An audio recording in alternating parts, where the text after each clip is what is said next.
গতকাল সকালে ঘুম থেকে উঠে দেখি চারিদিকটা অন্ধকার করে আছে আর সমানে বৃষ্টি হয়েই চলেছে। এরকম বৃষ্টি ভেজা দিন আমার আর বিবেকের দুজনেরই খুব পছন্দের, তার ওপর সেটা যদি হয় সানডে। এরম ওয়েদার থাকলে আমাদের সবসময় মনে হয় কিছু স্পেশাল রান্না করে খাই বা কোথাও একটা ঘুরতে যাই। ভাবলাম লং ড্রাইভে সব বন্ধুরা মিলে কোলাঘাট থেকে ঘুরে আসি, কিন্তু এই বৃষ্টির দিনে বাচ্চা পার্টির কথা ভেবে আমরা ভাবলাম বাইরে না ঘুরে কোনো একটা বন্ধুর বাড়িতেই পাজামা পার্টি করা যাক। আর আমাদের গেট টুগেদার মানেই আড্ডার সাথে প্রচুর খাওয়া দাওয়া। ডিসাইড করলাম আমরা 4 জন বার্গার খাবো।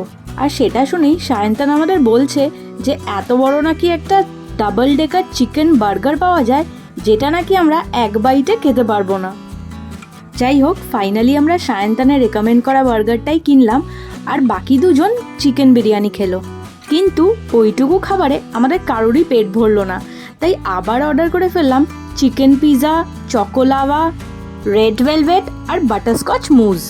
এক কথায় ভরপেট খাওয়া দাওয়া হয়েছে। গল্প, ঠাট্টা, হাসি, মজা এই সব কিছু মিলিয়ে কখন যে সময় কেটে গেল বুঝতেই পারলাম না। আর শুধু বড়রা না, আমাদের এই ছোট্ট সদস্যরাও কিন্তু ছিল এই পার্টির প্রাণ। ওদের দুষ্টু মিষ্টি কাণ্ড, খুশির ঝিলিক যেন পুরো পরিবেশটাকেই আলাদা করে তুলেছিল। একটা সন্ধ্যা, অনেক স্মৃতি, অনেক আড্ডা আর অফুরন্ত ভালোবাসা। একেই বোধহয় বলে চাইল্ডহুড বাডিজ বন্ডিং। সায়ন্তন আর অরিজিৎ আমার অনেক পুরনো বন্ধু।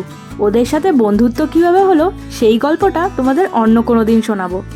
আজকের ভিডিওটা এখানেই শেষ করলাম। দেখা হচ্ছে নেক্সট ভিডিওতে।